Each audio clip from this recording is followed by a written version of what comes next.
Algumas questões que alguns testemunhos de Jeová sempre colocam nas nossas mensagens. Vou dar um exemplo aqui. O cara escreveu, Jeová, ele quer que a gente saiba o nome dele. Isso não é verdade. Isso não é verdade nenhuma. Na verdade, toda a terra foi sujeita a Jesus Cristo. O nome dele está acima de todo nome. E o nome que a gente precisa saber, né, pelo qual os espíritos se sujeitam, é o nome de Jesus. Então sempre tem esses argumentos, né? Ah, você precisa saber o nome de Deus.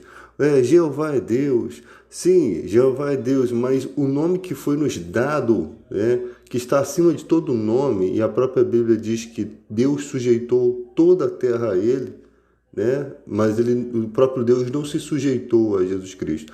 Mas toda a terra está sujeita a ele de forma que o próprio Jesus ele diz assim: em meu nome, naquele dia vocês me pedirão e eu nem digo que rogarei ao Pai, porque o próprio Pai vos ama.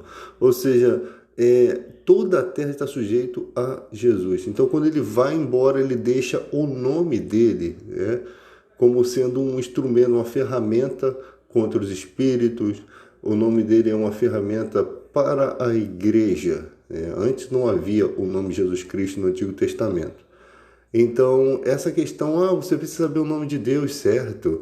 E que se você não souber, você não está no caminho certo, isso tudo não condiz com a verdade, tá? E outra coisa é aquela questão de sempre martelarem que a gente vai morar na terra, né? Tem um paraíso que espera vocês aqui na terra. Não. Nós somos cidadãos dos céus. Olha uma questão. Somos co-herdeiros com Cristo para reinar com Cristo. Somos co-herdeiros com Cristo. Paulo disse que a nossa pátria está no céu, né? E Jesus disse, onde estou, né? Rogarei ao Pai para que onde estou, vocês também estejais comigo. Então a questão é céu, não é terra, né? Essa terra está com prazo de validade para ser destruída. Ela já experimentou pecado, ela já experimentou sangue, ela já experimentou injustiça. Não pode ser essa terra, né? Aí você não tem argumentos para reencarnações nessa terra, porque essa terra ela não vai ser eterna, né? Apesar de muito bonita, ela não é o plano máximo de Deus. O plano máximo de Deus é aquilo que o olho nunca viu, é aquilo que o olho que não passou pela mente humana. E não tem nada a ver as questões, porque você não vai ser um cidadão mais humano, né? Você vai receber um corpo glorioso. Então todas as promessas são de coisas muito mais excelentes, né? Do que uma questão terrena. Simplesmente você vai ter um corpo imaculado, né? A promessa de um corpo incorruptível, que com esse corpo você terá condição de ver a Deus, né? Então, parece um plano do filho mostrar a alguém o Pai e não ficar só ele como sendo conhecedor exclusivo de Deus. Porque ele é o conhecedor exclusivo de Deus, né? Então você não tem outro querubim, anjos, todos esses não conhecem a Deus como Jesus conhece, que pode lhe ver face a face, né? Então sempre quando você for estudar a Bíblia, você tem que estar acompanhado de um comentário bíblico. Você não pode estudar a Bíblia somente lendo os textos, porque você confunde muitas questões do Antigo Testamento com o Novo Testamento. Uma das artimanhas de muitas igrejas hoje em dia é utilizar o Antigo Testamento como uma ferramenta de ensino para hoje. Por isso que se fala muito de dinheiro. Deus fez um pacto com Abraão. Você pode ver que esses pactos, essas questões foram feitas no Antigo Testamento, questões de dinheiro, questões de materialismo. No Novo Testamento, o reino de Deus não é comida nem bebida. Aí começa a falar, esses que são assim são inimigos da cruz de Cristo, Deus deles é o ventre, porque só se preocupam com as coisas terrenas. Então você vê que algumas igrejas tentam levar as pessoas a uma preocupação terrena, a uma preocupação que é passageiro. igreja que você só tem fé se você tem sucesso financeiro, você só é de Deus se a tua vida mudar da pobreza para a riqueza, né? Então, eles tentam usar o argumento do Antigo Testamento. E nessas igrejas você não tem pregação sobre o ensinamento de Paulo a Timóteo. Eles isolam toda a Bíblia e resignam a Bíblia ao Antigo Testamento. Por isso que sempre tem aquela questão de fazer cerimônia em questões do judaísmo, né? Tenta trazer o judaísmo de volta, né? Faz suas pregações em cima do judaísmo, né? Daquilo que foi o Antigo Testamento. Aí começa a ler o Novo Testamento para você ver como esses ensinamentos dele caem por terra. Eles não ensinam o Novo Testamento. Eles não ensinam a Bíblia. Você não chega num culto e você ouve, hoje nós vamos falar sobre Timóteo.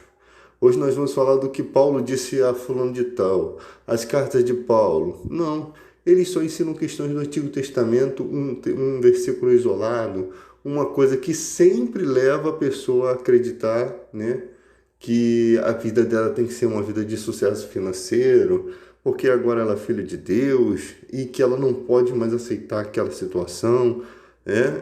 Um montão de gente na vida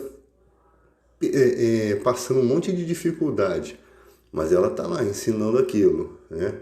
Aí você vai para o ensinamento bíblico, diz lá a parábola do semeador.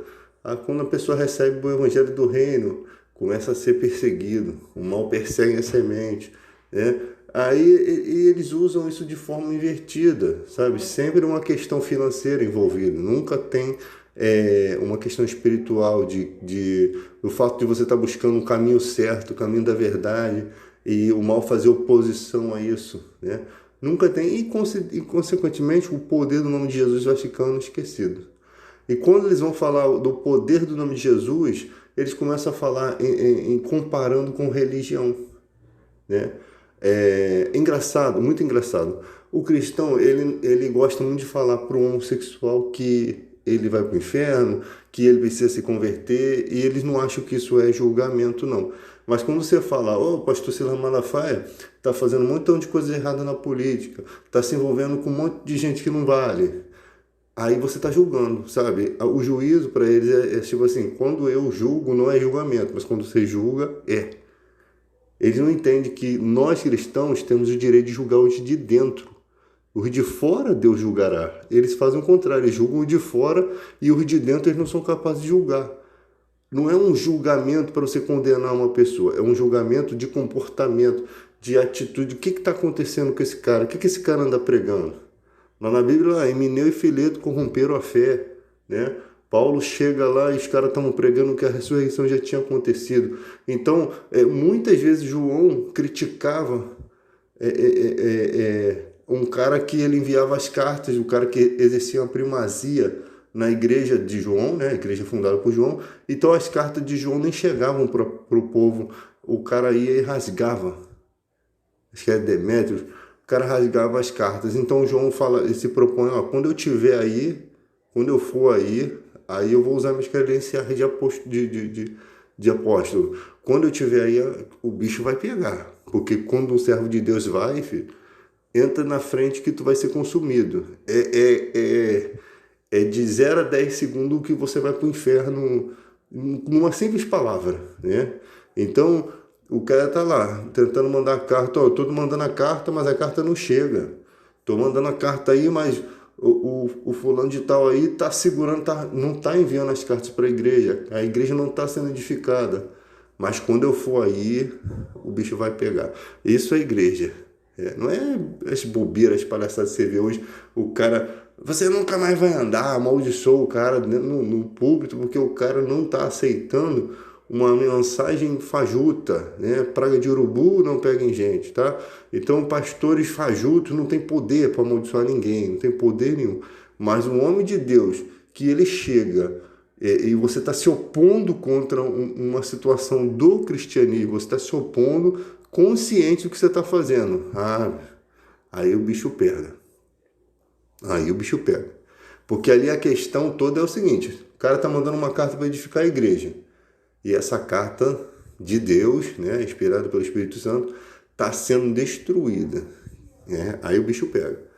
Então, esse negócio de Jeová, ele quer que a gente saiba o nome dele. É tudo uma invenção.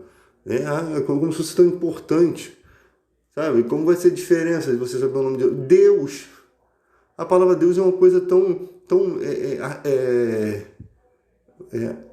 internacional, né? Tão artificial. Deus. Deus. Eu não preciso saber o nome de Deus completo. Eu preciso saber que Ele é Deus, quem Ele é, que Ele é criador de todas as coisas. Quando perguntar o nome de Deus, pode dizer lá que eu sou o que sou. Simplesmente não tem uma explicação lógica. Eu sou o que sou Deus. Você pode dizer que Deus é amor, que Deus é justiça, sabe? Mas só que não é um amor como você conhece, um amor muito que está além do nosso conhecimento, uma justiça que está além do nosso conhecimento. Então Deus, simplesmente você sabe o que é Deus. Se você saber o nome de Deus, o nome de Deus é Raimundo Donato, não precisa saber, você tem que saber, você tem que entender mais sobre o poder do nome de Jesus, porque esse nome nos foi dado, realmente, não existia no Antigo Testamento. Então, o ser humano passa a herdar um nome, né, para que ele possa expulsar demônio. Vai expulsar o demônio do nome de Jeová. Vai expulsar o nome do demônio em nome de qualquer santo que você imaginar aí. Não sai. É o nome de Jesus, é o nome que está acima de todo nome, que está lá constando em Hebreus. Você tem um texto enorme de Hebreus falando do poder do nome de Jesus. Ele foi exaltado acima dos anjos. Agora, em Jeová você não tem textos expressando no Novo Testamento com alguma relevância a esse respeito. Né? Então parece que quando você fala, Jesus, Deus quer que você saiba o nome dele, parece que você está desprezando o fato do nome de Jesus. Ou seja, o nome de Jesus ninguém quer saber, né? Tem que saber o nome de Jeová. Então tá, o nome de Jeová é Raimundo Donato. Pronto, sei o nome de Jeová. O que eu vou fazer com isso agora? Eu vou expulsar o demônio no nome de Raimundo Donato? Não tem, cara. O nome é Jesus Cristo. Acabou. Você vê que, como eu falo sempre, os filmes de terror, eles sempre expulsam o demônio em nome do Pai, do Filho e do Espírito Santo e um monte de palavras em latim. Não vai expulsar nada. Não sai nem faísca ali. Tá atacando estalinho no demônio. O nome é Jesus. Os próprios filmes negam. Mas quando eles têm que fazer uma apologia ao espiritismo, essas coisas todas, eles fazem, né? Que é aquele joguinho do copo ali que as crianças ficam provocando o demônio sem saber, né? Até a hora que o bicho der ruim aí. Então, e para isso eles fazem. Agora, botar num filme, você nunca viu um filme de terror que o padre expulsava o demônio em nome de Jesus. Então você vê que o próprio mundo ele já não tem um apego ao nome de Jesus. Ele não quer transmitir a mensagem de Cristo, né? Não vou botar o nome de Jesus aqui não, isso está na Bíblia. Ou tem medo de brincar com o nome, né? Mas seria até uma pregação. Eu acho que não é questão de usar em vão, não. Simplesmente já estaria ensinando as crianças. Se der ruim esse negócio do copinho aí, usa o nome de Jesus que dá certo. Mas não. Manipula as crianças através de filmes de terror, as crianças ficam impressionadas e elas não têm confiança em nada. Tipo assim, elas não têm nada para se apegar quando a coisa der ruim, der feio, né? Elas não têm o nome de Jesus. E o mal sabe que ela não tem consistência em crer ainda naquele nome. Mas quem consegue crer, como na Bíblia, os discípulos certa vez encontraram uns caras expulsando demônios sem ser discípulo. Simplesmente o cara viram a questão ali, levaram a questão a sério. Não foi como os filhos dos fariseus lá que eram exorcistas ambulantes, queriam mais se aproveitar da situação, que levaram uma coça do endemoniado, saíram pelados, né? O demônio acabou com eles, né? Devia ser o demônio da Tasmânia, deve ter vindo rodando, arrancou a roupa deles e fugiram pelados, devia estar chorando também, né? E aquela vergonha toda, ou seja, o demônio causou uma vergonha para eles, sair pelado, né? Imagina, os caras com um bagulho tudo de fora. Então, alguns tomaram o nome de Jesus como uma forma séria e foram expulsar demônios. E os discípulos repreenderam isso e foram falar com Jesus. Jesus falou para não repreender. Ele ensinou a tolerância. Ninguém que use meu nome vai falar mal de mim, vai vai atrapalhar o crescimento do evangelho, não repreendais. Aquele que não é contra mim é por mim, né? Então, um ponto final nisso aqui, cara. O evangelho não tem muito para onde você ir. Explicou, acabou. Agora, se vocês quiserem se matar aí e tentar me explicar outra coisa, vai colocar um monte de texto aí que eu não vou ler, né? Que eu não tenho tempo para ficar lendo. Eu já sei o que eu tinha que aprender. Acho que a gente já está na fase de ensinar, já não está mais na fase de aprender. A gente aprende muita coisa na vida, mas nesse quesito a gente já está ensinando. Então não adianta ficar batendo boca, perdendo tempo. Às vezes a pessoa bota um texto e, cara, eu já boto assim, meu irmão, não vou ler isso aqui. 3 páginas de texto para tentar explicar uma coisa que eu já sei, eu não vou ler.